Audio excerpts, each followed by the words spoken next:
there, fantasy owners. Welcome to Lift the Cup Fantasy, or LTC Fantasy as some call it. We're continuing along with our 21-22 team reviews, and today we're going to look at the New Jersey Devils. We'll take a peek at who led them in different stats for goalies, defensemen, and forwards. Who was their biggest fantasy disappointment?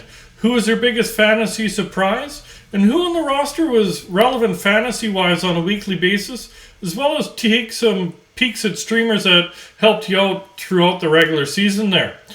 These videos do continue to come out a few times a week because no better way to enjoy the fantasy offseason than watch the playoffs and talk a little bit of fantasy hockey. Don't forget to subscribe. That way you can catch your favorite teams review. Maybe you want to catch your rivals. All 32 would be nice. Or maybe you just want to take a peek at a team that sometimes gets overlooked fantasy-wise. So we'll get right into it. For goalies, who led them in games played? It was a tie between Nico Daws and Mackenzie Blackwood at 25 games each. Nico Daws led them in wins at 10. Jonathan Bernier led him in goals against average at 3.06, and he also led him in save percentage at 902. This year, Blackwood was supposed to be the undisputed starter, but then he got hurt for a long period of time. Bernier also went down. So Dawes kind of got thrust into it, only being 21 years old, and he did hold his own. Next season, Blackwood should be back as the main guy. There have been some rumblings that maybe they're trying to trade him, but realistically it'd be hard to move him given his injury history. So Blackwood should be back next year, and Dawes will probably be seasoning in the AHL for another season.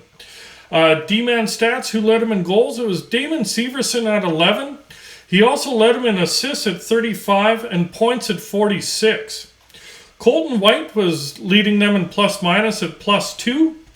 Jonas Singelthaler led him in hits at 98. Low total, under 100 hits for the top-hitting defenseman. Ryan Graves led him in blocks at 135. And Dougie Hamilton, even though he only played very, very little, led him in points at 197. On the back end, so Hamilton did miss 20 games this year, and he had 30 points in the 62 games he did play. Low by his standards, but still a decent season.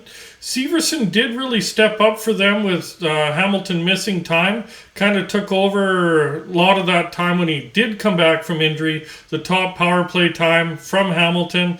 Then he did get moved back down, but stayed on the top pairing, vice versa. They kind of fought for that top power play time, and that definitely wasn't looking to be the case heading into the season there.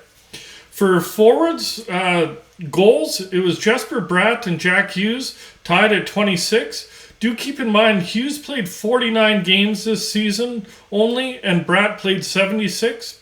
Assists was Jesper Bratt at 47 and points at 73. So nice point total, 73 points in 76 games.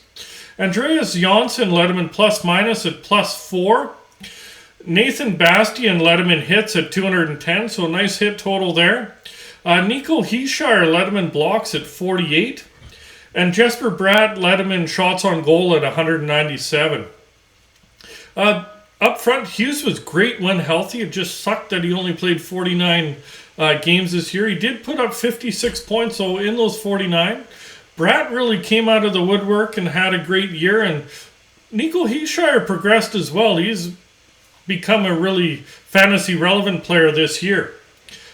Biggest fantasy disappointment for me?